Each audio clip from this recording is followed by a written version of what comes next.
After 8 feature-length films, 2 feature-length spin-off films, multiple television shows, books, graphic novels, video games, and billions and gajillions of dollars, the latest Star Wars movie will end the main series as we know it. Star Wars, The Rise of Skywalker, is poised to conclude the main trilogy of trilogies and put to rest the characters we have known and loved since 1977. I'm Ronald Young Jr., and this is Leaving the Theater.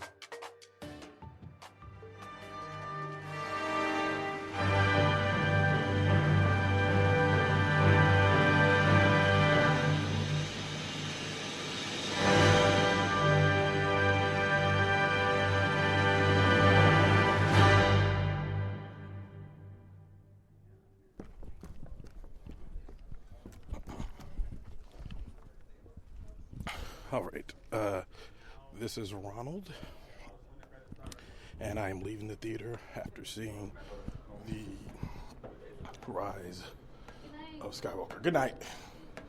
All right, good night. After seeing the Rise of Skywalker, it was a good movie. I think, well, let me start off. The Rise of Skywalker is the conclusion of the Star Wars. It is a conclusion. Let me test my mic real quick. It is a conclusion of the Star Wars saga, if you will. It ends all of it. This is the 9th movie in 9 main canon films, and Rise of Skywalker is meant to close out everything. This one was directed by JJ Abramd, written by JJ Abramd and Chris Terrio. They're credited for the screenplay. The story was originally written by Derek Connolly, Colin, Trevarrow, JJ Abrams, and Chris Terrio. And there's a lot of names there listed on the story versus the screenplay. And the reason why that is because this movie went through some changes in the beginning as it was getting made. It went through some changes. It started being directed by Colin Trevarrow. And then, what happened? Why did you go that way? All right, my sister's walking up now. I'm here with special guest. To say her name. Marilyn Young. How did you end up outside? I thought, I don't know, I wasn't thinking. I'm just going to tell her that I was here. All right, we're going to go out the side door. Right. Okay. So there were some problems at the beginning of the movie and how this movie was made. And when I say that, it means early pre-production. And in those days, the problem was, as they were making the movie, there were creative differences between Colin Trevarrow and the head of Disney. Can you do me a favor? Yes. Scan my parking pass? Yes. It's in here. Just open it. No. Right there. There you go. Thank you very much. So they had creative differences, and because of those creative differences, Colin Trevarrow was then taken off the project.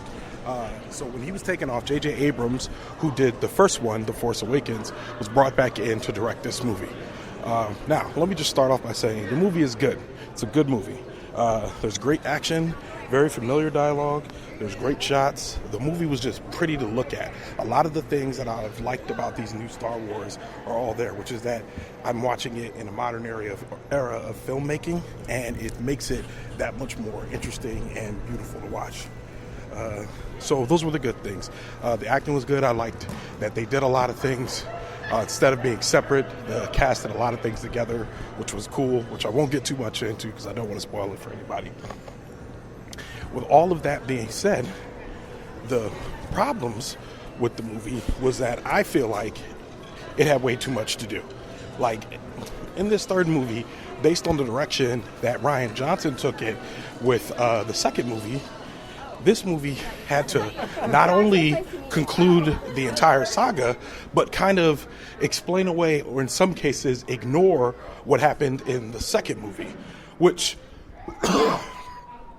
isn't a total loss, but in a lot of ways it ends up being, I don't know how to say it, but it ends up being kind of a shame, if you will, because you set up things that the audience is expecting, and then when they get to the third one, basically, because of the business of Hollywood, a lot of those questions are never going to be answered. When they start leading to the fact that all these kids have the Force, you know, all those things, there's things that are brought up that are kind of never addressed, and I don't consider that to be a spoiler because I'm telling you something that's not going to happen in the movie. So I don't want you walking in there expecting to see a Force army of vagabond children walking in this movie, because they're just not there. This movie refocuses on the story of Rey and Kylo Ren, focusing on them and their quest to end the dark side. Take a left here. So I think it had too much to do. It had to build emotional resonance for characters that we had already seen. It had to build attachment to new characters. In the ninth movie,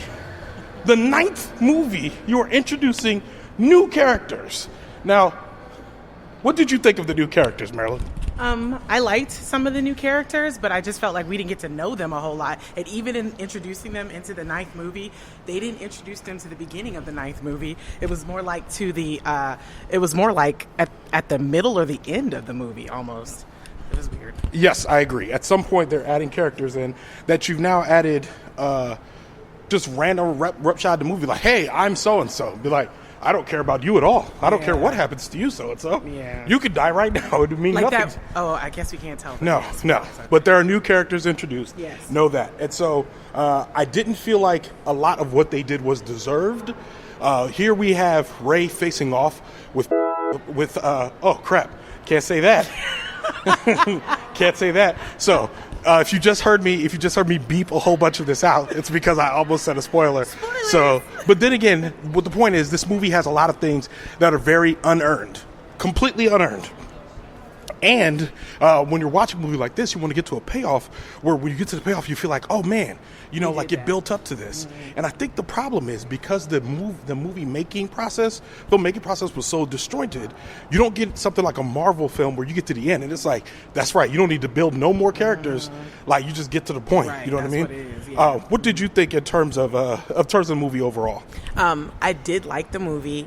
However, I felt like I was a little stressed out coming into the middle of the movie because I felt like they were bringing up a lot of stuff that I was like, how are they going to sew this all up in 2 hours or less? So, it was a good movie, but I feel like there was a lot going on there. For hardcore fans, they're going to be like, what?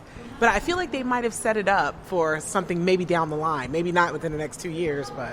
And it's interesting that you say that because I was sitting there and one thing that I was thinking was that this would have been a good second movie. Yeah, agreed. Yes, I agree. If this had been the second movie, I think people would have lost their minds. Like, oh my God, where are they going next? What's going to happen now? Yeah. And that's not what this was. It kind of felt like it was set up for more. For those of you that are Game of Thrones fans, it kind of felt like we were going in a direction, but you're not. This is the finale. This is the end. Right. So I kind of feel like that was a little bit. So it kind of felt a little bit like they were building the ship while they're on it. So again, I agree with you. Yeah. I think it was a good movie. Yeah. I just think for what it had to do, it did not accomplish that. Yeah. And that's kind of my problem. Yeah. So with that being said, what I will say, the future of Star Wars, as recently watching a lot of the movies, I like The Mandalorian. I like the, what was the one, Rogue One. Yes. What I realized, like, there's a scene that happens in the Rise of Skywalker, and I was watching it, and I was like, I want them to do more of this. And when I say this, I mean, I'm tired of seeing characters on quests. Yeah. I want to see battles. Yeah. I want to see people fighting for the galaxy to bring it back. Like the battles that brought the Resistance people together, that made them together. And I think that is what's going to jazz up fans in the future, rather than seeing one person who's supposed to be the one going to get the magic stick. Because you're saying that they're saying that it's everyone together. They're promoting a lot of unity and togetherness, but then it's all pretty much on one person. So. Exactly, and that's just it. Just feels like it's a lot for one movie to do. It's apparently a lot for 3 movies to do, because in this case we've watched 3 new Star Wars movies, and we still haven't gotten like where we're. It's like we didn't get where we thought we were going. We just got a new trilogy, which is fine again. Yeah. But let's It's time for new stories in the galaxy. Yeah. Far, far away. Well, that's what I'm thinking. That the way that they left it, there's definitely room for more. Agreed. Yeah. Agreed. And with that, we have gotten back to my car. So you know what that means. That means it's time for the credits. I thought it was something really exciting. I didn't. Thank you. You want me to sing or something on there? You know it.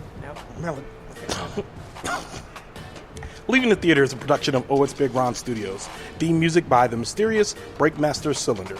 You can get updates about this show and other ohitsBigRon Studios shows by following me on Twitter and Instagram at ohitsBigRon. That's at ohitsBigron. If you like this podcast, check out our sister podcast, like my sister Marilyn, but I have a sister podcast called Time Well Spent. Marilyn, I thank you so much for being on the show. Thank you. I liked being here. I was excited.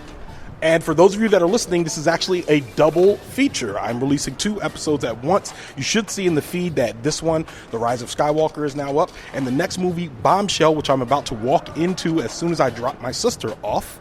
So please listen to the next episode. So again, Leaving the Theater is already back soon. And I'll see you at Bombshell.